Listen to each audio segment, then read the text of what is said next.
Hi, I'm Josh Curving, and welcome to another Death Battle prediction video. But first, Zoro versus Urza. Personally, it's not what I would have thought would have made a good season finale, but it was okay. That's the last episode. Definitely should have been Doomsday versus Hulk. That would have made a lot more sense. But anyway, it was quite entertaining. Even though I don't have too much of an interest in either of the characters, it was entertaining at the very least. They made a lot of good jokes.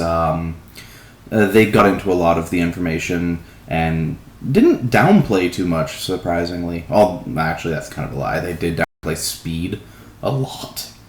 For both of them, to be entirely fair. Though the animation was actually kind of where it shined. Like, the spread animation is definitely picked back up. Like, it might not be quite on the level that it was with, like, some of the better ones, like Ryu versus Scorpion, or like Strider versus Ryu Hayabusa, both of which are wrong. But it's definitely getting to the point where it's entertaining to watch, and the comedy was really on point with the fight as well. So with like the moments with like Zoro falling over like when he was on fire, the voice acting was pretty spot on as far as I could tell, and the death blow was really brutal with this one, so it was quite good. Anyway, so now we're on to the new season, and we're starting off with Nathan Drake versus Lara Croft. This is one of those fights that it's a good fight in theme, but when people actually start looking closer at it, it's not really a good fight. Like, I'm not going to beat around the bush too much here. I'm not going to go into both character stats and stuff like that because it really becomes irrelevant. Lara has no chance of losing, really, if they're using all of her stats and feats. Like, the strongest people that Nathan Drake have fought, one, might have been hallucinations. Two, were, like, pseudoscience, like, boosted soldiers, or like guys in Scooby-Doo Yeti costumes, basically. Lara Croft has fought actual Yetis. She's fought frost giants. She's fought dinosaurs. There's just so much shit that she's fought that Nathan Drake has no, like, if he were to fight them, he'd be dead in an instant. And even in, like, actual stats, he just completely gets dwarfed here. Like, oh, Nathan Drake scales to one person who did a almost bullet timing feat, while Lara Croft has dodged bullets on numerous occasions, and even in the reboot, where things are toned down, she has a lightning dodging feat. In the first of the reboots, she moves a good distance in comparison to Lightning's movement speed. I think the calculation came out to being like Mach 180 or something like that.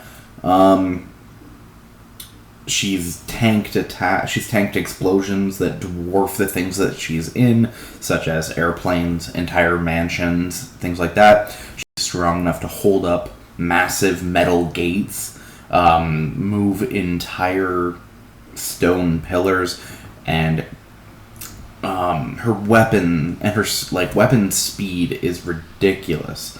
You know those two pistols? They're actually Mach 5. They fire at Mach 5. They're pretty much rail guns. Even if they just give her those two pistols and her bow, she still kills the shit out of them with no effort. In fact, she could probably be unarmed and do so, because she's much faster, much better trained, has more experience with more adventures, assuming they do composite this. And just in general, just she has so much stuff that he doesn't. And then you could say that, like, Nathan Drake has those, like, magic artifacts in, I think, the multiplayer, I believe, for one of the games. If you give him those, you are opening up the possibility of Lara Croft getting her artifacts as well, which is not a game that you want to play against Lara, because she gets Mjolnir, Excalibur. And by the way, Mjolnir was actually specifically stated, oh, hey, it could probably live on a mountain. What else would she get? She'd get a dagger that when she stabs it into her chest, she becomes a dragon. That. I don't think Nathan has much of a chance in this fight. And when I say I don't think, no, she doesn't. Like, she's gonna win. I don't see them giving it to Nathan for any reason, because I don't think he has any advantages. At most, you could consider him more lucky, which is kind of a theme there. I mean, realistically speaking, this is the exact same scenario that Bayonetta versus Dante was, where one of them completely dwarfed the other's stats, but they still gave it to the wrong person. Who knows? It's Death Battle. They can do pretty much anything. They can take a stomp as far as Bayonetta versus Dante and make it go the complete other way. But honestly, the animation should be pretty good. It'll be nice to see more human character fights for Torian again, considering I think a lot of the more recent ones have been really, like, crazy over the top. So it'll be nice to see something more down to earth, like Snake versus Sam Fisher. You know, that's actually also it. This is very similar to Snake versus Sam Fisher, where both appear to be normal humans, but one of them is vastly superhuman. So honestly, I don't have too much else to say for this one. It's pretty open and close. And I will see you guys on the next one.